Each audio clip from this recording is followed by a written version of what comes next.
Hi friends, എല്ലാ കൂട്ടുകാർക്കും ഇന്നത്തെ പുതിയ വീഡിയോയിലേക്ക് സ്വാഗതം. അപ്പോൾ ഇന്നത്തെ വീഡിയോ ജാഗ്വറിൻ്റെ വാൾ മൗണ്ട് ബേസിൻ ടാപ്പാണ് ഫിറ്റ് ചെയ്യുന്ന വീഡിയോ ആണ് അതിൽ ചെയ്യുന്നത്.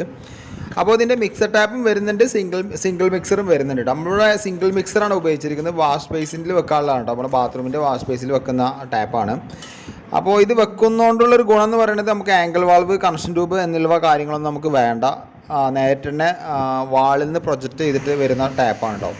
അപ്പോൾ അതാണ് അതിൻ്റെ നമ്മൾ കൺസീൽഡ് ഭാഗത്തിന് ഫിറ്റ് ചെയ്യുന്ന വീഡിയോസൊക്കെ നമ്മൾ യൂട്യൂബിൽ പറഞ്ഞിട്ടുണ്ട്. നിലവിൽ ഞാനിതിൻ്റെ വീഡിയോസ് ചെയ്തിട്ടുണ്ട്. അപ്പോൾ ഇതിൻ്റെ എടുത്ത് പറയുന്നില്ല, കാരണം ഇത് വെക്കുന്ന രീതികളും ഇതിൻ്റെ അളവും കാര്യങ്ങളൊക്കെ നമ്മൾ നിലവിലത് പറഞ്ഞു തന്നിട്ടുണ്ട് കേട്ടോ.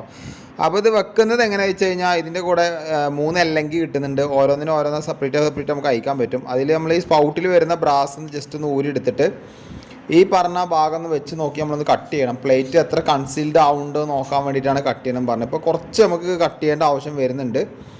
അപ്പോൾ നമ്മൾ ഇത് വെക്കുമ്പോൾ മെയിനായിട്ടൊരു കാര്യം ശ്രദ്ധിക്കേണ്ടത്, ഒരുപാട് ഉള്ളിലേക്ക് പോയി കഴിഞ്ഞാൽ നമുക്ക് ഈ സാധനം വെക്കണം എന്നുണ്ടെങ്കിൽ എക്സ്റ്റൻഷൻ പീസ് ഇടണം. പിന്നെ അത് വെക്കാനും ബുദ്ധിമുട്ടാണ് കേട്ടോ. ഇപ്പോൾ തന്നെ നമുക്ക് കാണാൻ പറ്റും, നമ്മളൊരു 4 ബ്രാസാണ് കട്ട് ചെയ്ത് കളയുന്നത്. മിനിമം ലെവലിലെങ്കിലും വെക്കണം. ഇനി 4 ബ്രാസിന് മേലേക്ക് പോവുകയാണെന്നുണ്ടെങ്കിൽ അപ്പോൾ നമുക്ക് പിന്നെ ഉള്ളിലേക്ക് കൺസീൽഡായി പോവുകയാണെന്നുണ്ടെങ്കിൽ പിന്നെ അത് വെക്കണം എന്നുണ്ടെങ്കിൽ എക്സ്റ്റൻഷൻ പീസൊക്കെ ഇട്ടിട്ട് ആകെ പണിയാവും. അപ്പോൾ നമ്മൾ വെക്കുന്ന സമയത്ത് അധികം കൺസീൽഡ് ചെയ്യാതെ ഇരിക്കാൻ ശ്രമിക്കുക. ഞാനൊരു വീഡിയോയിൽ കണ്ടു, തേപ്പിന് മുമ്പ് ഇത് വെച്ചൊരു വീഡിയോ നമ്മൾ നിലവിൽ കണ്ടിട്ടുണ്ടായിരുന്നു യൂട്യൂബിൽ. അപ്പോൾ തേപ്പ് കഴിഞ്ഞിട്ടാണ് നമ്മൾ എപ്പോഴും ബാത്റൂമിൽ പ്ലംബിങ് ഞങ്ങൾ ചെയ്യാറ് കേട്ടോ. അപ്പോൾ നിങ്ങളെങ്ങനെ ചെയ്യാറെന്ന് ജസ്റ്റ് ഒന്ന് കമൻറ്റ് ചെയ്യുക. അങ്ങനെയുള്ള സ്ഥലങ്ങളിലൊക്കെ ഇത് വെക്കുന്ന സമയത്ത് നല്ലോണം ഒന്ന് ജസ്റ്റ് ഒന്ന് ശ്രദ്ധിക്കാം കേട്ടോ. അപ്പോൾ നമ്മൾ ഇതിൻ്റെ കൂടെ സ്പൗട്ട് വെച്ചിട്ട് ബേസിൻ്റെ സെൻറ്റർ ആക്കിയിട്ടാണ് നമ്മൾ സ്പൗട്ട് വെക്കേണ്ടത്. പിന്നെ ഇത് ശ്രദ്ധിക്കേണ്ടത്, സ്പൗട്ടും നമ്മൾ ഹാൻഡിലും വരുന്നത് നമ്മൾ സ്പൗട്ട് എപ്പോഴും ബേസിൻ്റെ സെൻറ്ററിലാക്കിയിട്ട് വെക്കണം. അതിൻ്റെ കൂടെ തന്നെ എല്ലങ്കിയും കാര്യങ്ങളും വരുന്നുണ്ട് കേട്ടോ. ഒരു കാര്യം ശ്രദ്ധിക്കേണ്ടത്, മിക്ക ആൾക്കാർ ശ്രദ്ധിക്കാതെ പോകുന്നൊരു സംഭവമാണ്, ഇതിൻ്റെ കൂടെ ഒരു വൈറ്റ് പ്ലാഞ്ച് കിട്ടും. ആ പ്ലാഞ്ച് എന്തിനാണ് കൊടുക്കണമെന്ന് വെച്ച് കഴിഞ്ഞാൽ, നമ്മൾ ഈ സംഭവം, അതായത് നമ്മൾ ഈ സ്ക്വയർ പ്ലേറ്റ് നമ്മൾ തള്ളുമ്പോൾ അവിടെ സ്പൗട്ട് തള്ളുന്ന സമയത്ത് വളയാതിരിക്കാൻ വേണ്ടിയിട്ടാണ് ആ പ്ലാഞ്ച് കൊടുക്കുന്നത്. അപ്പോൾ അത് കമ്പനി ഇനി അടുത്തതിൽ ശ്രദ്ധിക്കുന്നുണ്ടാവുമെന്ന് ഞാൻ വിചാരിക്കുന്നുണ്ട്. ശരിക്കും പറഞ്ഞത് സ്ക്വയർ പ്ലേറ്റ് ആയതുകൊണ്ട് നമുക്ക് ഈ പ്ലാഞ്ച് ഇടാൻ പറ്റില്ല, കാരണം അതിൻ്റെ ഉള്ളിലേക്ക് പോകും. അപ്പോൾ ഞങ്ങൾ എന്താ ചെയ്തെന്ന് വെച്ച് കഴിഞ്ഞാൽ വൈറ്റ് സിമെൻറ്റ് ഒന്ന് തേച്ച് വെച്ചിട്ട് അതിൻ്റെ മുകളിലാണ് ഈ പ്ലാഞ്ച് ഇടുന്നത്. അപ്പോൾ കറക്റ്റായിട്ട് കിട്ടും കേട്ടോ.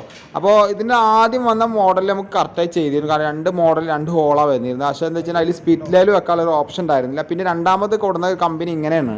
അപ്പോൾ ഇങ്ങനെ കൊടുന്നപ്പോൾ എന്താ പ്രശ്നം വെച്ച് കഴിഞ്ഞാൽ, നമ്മൾ ഈ പ്ലാഞ്ച് ഇടണമെങ്കിൽ അതിൻ്റെ ഉൾഭാഗത്തേക്ക് പോകും. അപ്പോൾ നമ്മൾ വൈറ്റ് സിമെൻറ്റ് കറക്റ്റ് ലെവലിൽ വെച്ചിട്ട് ആ പ്ലാഞ്ച് ഇട്ടിട്ടുണ്ട് കേട്ടോ. അപ്പോൾ നമ്മൾക്ക് അങ്ങനെ പ്ലാഞ്ച് ഇടുകയാണെന്നുണ്ടെങ്കിൽ നമുക്ക് ഈ സ്പൗട്ട് കറക്റ്റ് ലെവലിൽ ആ ഉള്ളിലേക്ക് ബൾജായി നിൽക്കില്ല. അതിൻ്റെ ഉള്ളിലത്തെ ആ പ്ലേറ്റ് ബൾജായി നിൽക്കുന്ന ലെവലിൽ നമുക്ക് നിൽക്കില്ല, കാണാൻ നല്ല ഭംഗി ഉണ്ടാവും. നമ്മൾ സ്പിറ്റ് ലെവൽ വെച്ചിട്ട് സ്പൗട്ട് സെറ്റ് ചെയ്തിട്ടുണ്ട്. അതേപോലെ തന്നെ ഇതിൻ്റെ ഉള്ളിൽ വരുന്ന ഒരു ഈ എല്ലങ്കി എന്ന് പറയുന്ന സംഭവം, നമ്മളിതിൽ വരുന്ന പ്ലാസ്റ്റിക്കിലേക്ക് സ്ക്രൂ നല്ല രീതിയിൽ ടൈറ്റ് ചെയ്ത് കയറ്റിയിട്ട് വേണം ആ എല്ലങ്കി നമ്മൾ ടൈറ്റ് ചെയ്ത് വെക്കാം കേട്ടോ.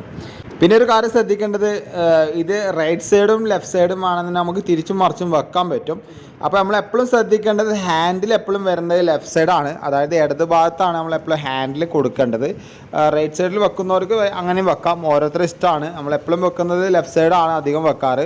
പിന്നെ വേറൊരു കാര്യം ശ്രദ്ധിക്കേണ്ടത്, ഇതിൻ്റെ ഹോട്ട് വാട്ടറും കോൾഡ് വാട്ടറും വരുന്നിടത്ത് ലെഫ്റ്റും റൈറ്റും സെപ്പറേറ്റ് നമ്മൾ നോക്കി വാങ്ങണം. അതിൽ ലെഫ്റ്റും റൈറ്റും ഹാൻഡിൽ വരുന്നത് മാറി വെക്കാൻ പാടില്ല, കാരണം അതിൽ ലെഫ്റ്റിന് എല്ലിട്ടുണ്ടാവും, റൈറ്റിന് 6 എന്നിട്ടുണ്ടാവും. അപ്പോൾ അത് ശ്രദ്ധിച്ച് നോക്കിയിട്ട് വെക്കാം കേട്ടോ. ഹോട്ട് വാട്ടറും കോൾഡ് വാട്ടറും അതിൻ്റെ ഒരു വീഡിയോ നമ്മൾ നിലവിൽ ഷോർട്ട് വീഡിയോയുടെ ചെയ്തിട്ടുണ്ട്. അപ്പോൾ നല്ല രീതിയിൽ വെള്ളം വരുന്നുണ്ട്. അപ്പോൾ ഇതൊരു പഴയൊരു ബാത്റൂമിനെ റീവർക്ക് ചെയ്തൊരു ബാത്റൂമാണ്. അതിലൊരു ബാത്റൂം പഴയൊരു ബാത്റൂമായിരുന്നു, അതിനെ പൊളിച്ച് കളഞ്ഞൊക്കെ റീവർക്ക് ചെയ്താണ് കേട്ടോ. അപ്പോൾ ഇതിൽ നമ്മൾ ആ കൂടിൻ്റെ ഉള്ളിൽ പ്രൊഫൈൽ ലൈറ്റും കാര്യങ്ങളും കൊടുത്തിട്ടുണ്ട്. ബേസിൻ്റെ രൂപമാണ് ഇപ്പോൾ കാണുന്നത്. ഇതിൻ്റെ കൗണ്ടർ ടോപ്പിൻ്റെ അടിഭാഗത്ത് ബോക്സ് പണിയൊന്നും കഴിഞ്ഞിട്ടില്ല. നമ്മളെ പ്ലംബിങ്ങിൻ്റെ വർക്ക് നമ്മൾ കഴിഞ്ഞെന്ന് മാത്രം കേട്ടോ. അപ്പോൾ ക്ലോസറ്റ് വാൾ മൗണ്ടാണ്. അതിൻ്റെ തൊട്ട സൈഡിൽ തന്നെ നമ്മൾ ട്രാപ്പ് കൊടുത്തിട്ടുണ്ട്. ഈ വീട്ടിൽ 2 ട്രാപ്പാണ് കൊടുത്തിട്ടുണ്ട്. നമ്മൾ കണ്ണാടിക്ക് നമ്മൾ റൗണ്ട് ടൈപ്പ് സെറ്റ് ചെയ്തിട്ട് ഒരു ചെറിയ ലെവലിലൊരു സ്ട്രിപ്പ് ഒട്ടിച്ച് കൊടുത്തിട്ടുണ്ട്. അതിൻ്റെ മുകളിൽ നമ്മൾ മിറർ ലൈറ്റ് സെപ്പറേറ്റും ചെയ്തിട്ടുണ്ട്. ഞാനിപ്പോൾ ഈ വീഡിയോൻ്റെ കൂടെ ഉൾപ്പെടുത്തുന്നത് കാരണം കഴിഞ്ഞാൽ ഇതിനും കൂടി ഉൾപ്പെടുത്തിയിട്ട് ഞാൻ പറഞ്ഞു എന്ന് മാത്രം കേട്ടോ. അപ്പോൾ കൗണ്ടർ ടോപ്പ് നമ്മൾ സിലിക്കോൺ വെച്ചിട്ട് ഒട്ടിച്ചിരിക്കുന്നത് കേട്ടോ. അപ്പോൾ അതിൻ്റെ ക്ലൈൻറ്റിന് കുറച്ച് ലൈറ്റിൻ്റെ അറേഞ്ച്മെൻറ്റ് ബാത്റൂമിൽ വേണമെന്ന് പറഞ്ഞുകൊണ്ടാണ് നമ്മൾ ഇങ്ങനെ ചെയ്തത്. അപ്പോൾ സീലിങ്ങിൽ നമ്മൾ 2 സീലിംഗ് ലൈറ്റാണ് കൊടുത്തിരിക്കുന്നത് കേട്ടോ. അപ്പോൾ ഈ കണ്ണാടി നമ്മൾ ഒരു ഇതിൽ ചെയ്താണ്. ഈ കണ്ണാടി കൊടുത്ത മിറർ ലൈറ്റ് ഞാൻ എൻ്റെ ഒരു ഐഡിയയിൽ ചെയ്തതാണ്. അപ്പോൾ ഇതിൻ്റെ ഡ്രൈവ് നമ്മൾ കൊടുത്തിരിക്കുന്നതിൻ്റെ മുകളിലൊരു റാക്ക് വരുന്നുണ്ട്, അതിൻ്റെ മുകളിലാണ് നമ്മൾ ഡ്രൈവ് കൊടുത്തിരിക്കുന്നത് കേട്ടോ. അപ്പോൾ ഇത് എങ്ങനെയുണ്ട് ജസ്റ്റ് ഒന്ന് കമൻറ്റ് ചെയ്യുക. ഈ ബാത്റൂമിൻ്റെ മിററും അതേപോലെ ബേസിൻ സെറ്റിങ്ങും എങ്ങനെയുണ്ട് ജസ്റ്റ് ഒന്ന് നിങ്ങൾ കമൻറ്റ് ചെയ്യുക. അപ്പോൾ ഫ്രണ്ട്സ്, അപ്പോൾ എല്ലാവർക്കും ഈ ചെറിയ വീഡിയോ ഇഷ്ടപ്പെടുകയാണെങ്കിൽ മാക്സിമം എല്ലാവരും ലൈക്ക് ചെയ്യുക. അപ്പോൾ എന്തായാലും അടുത്ത വീഡിയോയുമായി വീണ്ടും കാണുന്നവരെ ബൈ ഹരീസ്.